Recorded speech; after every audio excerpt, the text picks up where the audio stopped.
Hi, it's Rachel, and today I'm here to share with you some just really practical tips and thoughts on having a stress-free and more joyful and peace-filled Christmas season.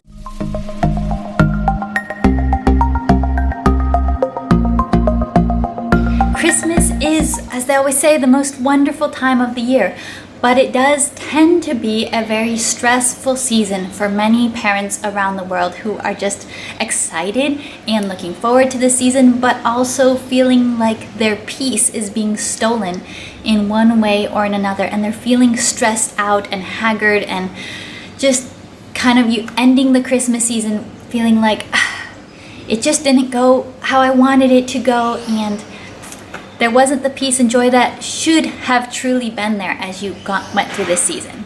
And so I have a couple of suggestions here that I'm going to talk about today. I'm going to talk about some of the big stressor topics and give my tips on how to make these potential points of stress not so stressful so that you can truly just rest in and enjoy this season and focus on what matters. Now, the number one stressor in the Christmas season and in life in general is money and budget. And Christmas is a notorious time to be stressed out about money because people always think about the gifts. The gifts cost a lot of money. Another big thing is food tends to cost a lot of money if you're, making special desserts and trying to, enjoy all the delicious Christmas meals. That is also very expensive. And this is just something. The big tip is you can plan ahead, you can schedule, you can add to your Christmas budget throughout the year. You can do those types of practical things. But my main fundamental piece of advice is don't spend more than you can truly afford to spend on Christmas. It is not worth it. Like there's no set amount of presents, there's no set amount of food, there's no set amount of decor that is correct to make Christmas wonderful. The right amount of gifts is what you can afford to give and have complete peace that this is not affecting your budget in any kind of negative way at all. And if you can buy something and just have total peace, you're paying cash, it's not hurting anything that you actually need to be spending money on, that is the right amount of money to be spending. And just one budget tip that our family really uses is that we like to have a lot of presents at Christmas, but what we tend to do is we just do all of our normal yearly shopping for Christmas. And this is a little bit easier for us because we live in a place without any seasons, so we don't need to do any seasonal shopping. But, I like to take good care of my skin. I like good quality facial moisturizer and things like that. I like makeup sometimes, so I always ask for my makeup, my facial moisturizer, my hand lotion for Christmas. And I just don't buy it at any other time of year. My kids, they grow, as kids do. I buy them clothes for Christmas. I buy them shoes.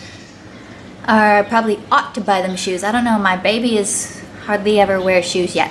But I will buy them shoes someday for Christmas. This is really how I was used to growing up, and I enjoyed it. I think my mom hated shopping, so I think for her, having shopping just kind of at one time of year, plan on this, schedule for it, budget for it, and buy what you need for Christmas was great. And also, it's not that we didn't get fun things, but I think for our kids, for our family, we enjoyed and appreciated these things like clothes and shoes and snacks and books and things that in theory you could have bought them at any time of year, but getting them for Christmas, it just kind of made it very memorable and special, but also not so hard on the budget because we had this, oh, you're interested in this book? Well, that's okay. You can get it for Christmas type of thing, and not really this idea of asking for things constantly throughout the year, but that ability to wait and get what you need and what you're very interested in at a certain event. So that's one tip. Money is a stressor, and plan for it and just decide absolutely no, you are not going to spend more than you have on Christmas, and you will have so much more peace. Number 2, I think this one isn't maybe talked about as much, but kids' behavior can be a huge stress point at Christmas. You're getting together with your big family gatherings, or you're getting together with your in-laws, and kids are opening presents, and you are stressed about kids acting out or tantrums or responses, and as a mom, you're feeling like you're maybe being judged by how your kids are responding to the heightened excitement of Christmas gatherings. And that is a real stressor. And what I would suggest, and what my family has always practiced, is do Christmas training.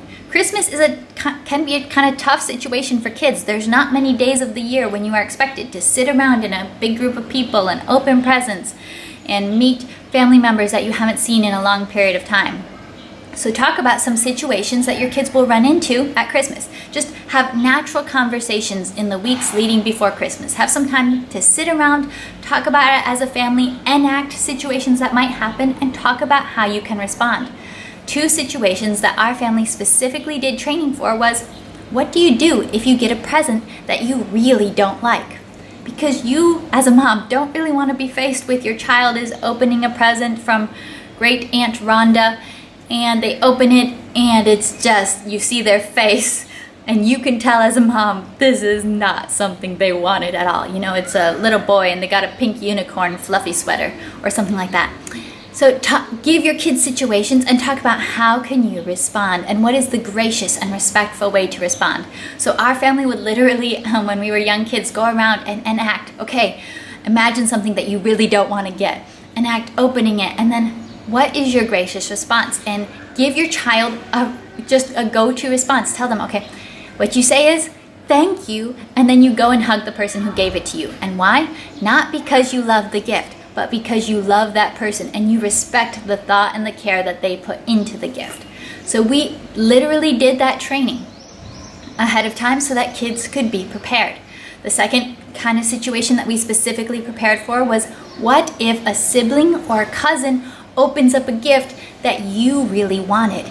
And this was actually kind of an issue sometimes in our family because we are a big family. There's a lot of kids, and my mom is kind of notorious for giving the wrong present to the wrong person. So if she literally gave the wrong present to the wrong person, we would sometimes say, Mom, this was supposed to go to Isaac, not Lizzie. That sort of thing. So we would also sometimes do some blunt rearranging of gifts in that sort of situation. But there were other situations where, you know, just a cousin or sibling got something that you really thought was cool, and you kind of really wish that gift had been yours. We talked to kids about how to respond to that, not to let jealousy or envy kind of cloud the view of the situation, and to be able to rejoice for others in their good fortune. So we would act out those situations. So that's another good way. Think about what situations are likely to occur in your family's Christmas celebrations, what stress points there might be with your kids' behavior, and give your kids the best chance they have by preparing them and training them and talking through what are appropriate, respectful, and loving responses to difficult situations they may face in holiday gatherings. 3, time. Running out of time can be a big stressor. I always say my number 1 tip for a happy and successful day, just as a mom itself, is to get enough sleep. And when you have a lack of time, the first thing that you tend to cut out is sleep for yourself. Planning your routine during the holidays and how much things you sign up for, you should really think about time and what is realistic for you and in your season of life. And not all years are going to look the same with what you do. Last year I had a newborn and a 1-year-old at Christmas time. This year I have a 1-year-old and a 2-year-old. Both of these are very busy seasons of life for me without signing up for anything extra type of thing. But I know that life won't always be as intense with 2 very small humans who need a lot of very intense care right now. There will be different seasons to be involved in things. And side note, in 2020, there will probably be less things to be involved in, so you can also just relish that this year, the more time that you have. But that's something to intentionally think about each year. What do you want to put time into? What is really important to you? And what are those events or those things that maybe just sound like they should be important, but they aren't actually important to you, and maybe you don't need to invest that much time into them because they're becoming just a sucker of time and not something that truly adds to your peace and your joy this season. Another big sticking point for stress is once you get into the area of comparison. And we shouldn't compare, we know that. But the problem is we don't only compare, we tend to compare to people who are in different stages of life than ourselves. A very natural comparison that many women make is they compare themselves to their moms. So without realizing, your own mom is in a very different stage of life than you, or you're comparing yourself to your mother-in-law. And so if you are a young mom in this season with very busy little children, or you're in this season of just starting out in life and you don't have a lot of Christmas decor, and you don't have all the fancy Christmas dishes, and you don't have all those things that your mom always had, or it appears to you that they always had because you don't actually remember those years when you were a baby and a toddler, just remember, life has its different seasons and you are also a different person. So you got to think about what's actually important to you, and you can enjoy the way other people do Christmas, and you can respect and you can appreciate it without thinking that you need to copy it in your own home. My mom likes to tell a story of when she was a very, very young wife and mother. She had a very young baby, me, and she was like, I gotta make Christmas candy, because her mom always made Christmas candy. But she didn't realize how expensive the ingredients were, and she was on a very, very tight budget. My dad, her husband, was just out of college, just getting started out in life, and they're in this season of just getting started out, and she's feeling like, oh no, I'm not going to be able to make Christmas candy. I can't buy these ingredients. What am I going to do? It's not going to be Christmas. And she now looks back on that time with the perspective of more years and thinking, that was so silly that I allowed myself to get financially stressed and emotionally stressed by thinking about Christmas candy. Christmas candy is delicious, and if you can make it, that's great. But if it's causing you stress, don't do it. Another thing in the comparison, like if you look at my house, which I made a decor video, if you look at my Christmas decor, I don't even have a Christmas tree. And my husband even suggested, why don't we get a Christmas tree this year? I think the kids would love it. And I said, yeah, I think the kids would really love it, but I don't think they would be able to keep their hands off it. And I just see this season, if we don't already have a Christmas tree, I'm not going to decide to go out and buy one and invest in all of that during right now when I have a 2-year-old and a 1-year-old. And I am at peace with that. And you're going to make different decisions depending on what's available to you and what you want to put time and effort into. But for me, having a Christmas tree and trying to keep the little boys from climbing it was not something that I wanted to be part of my Christmas season. So we're not having one. So decide what's important to you when you look at others. I think it's totally fine to look at other people's decor and to enjoy them.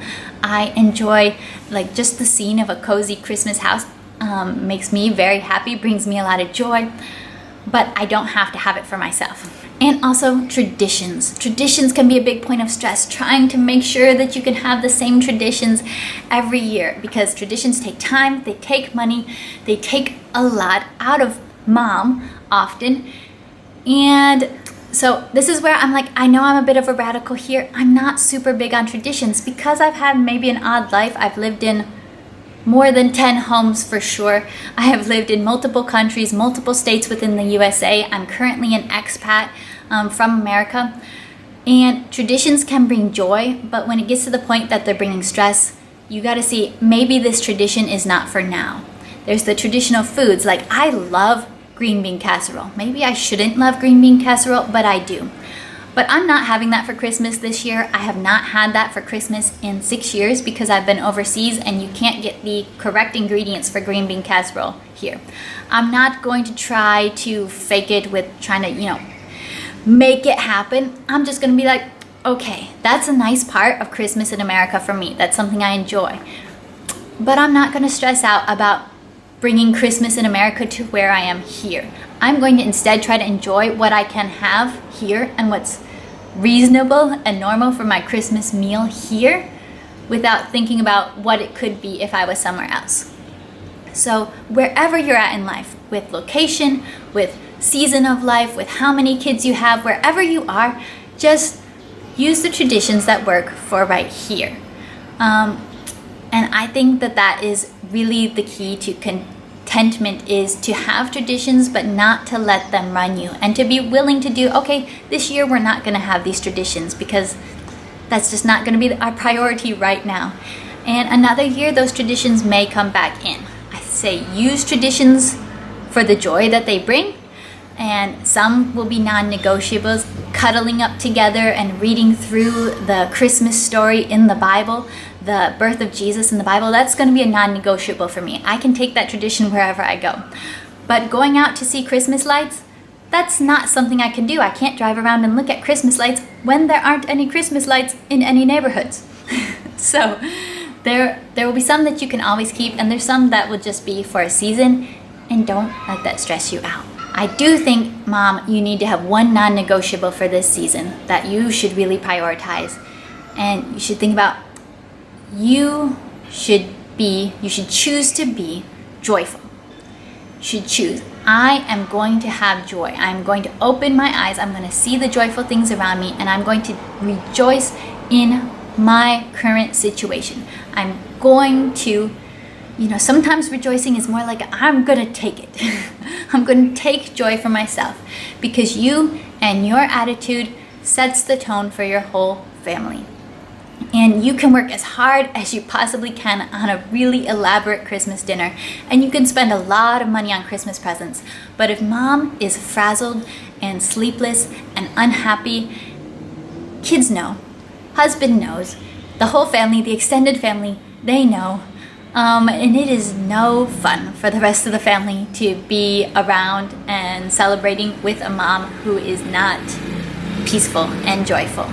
So whatever it takes, find those core things that you need to be happy, which for some people, they're only going to be peaceful and joyful if the house is clean. So clean on Christmas if you need to make sure that you have a clean house. Find what you need to make that decision that you're going to enjoy this season. You're going to be joyful. You're going to have peace. Just find those core few things and just decide, I am going to be happy.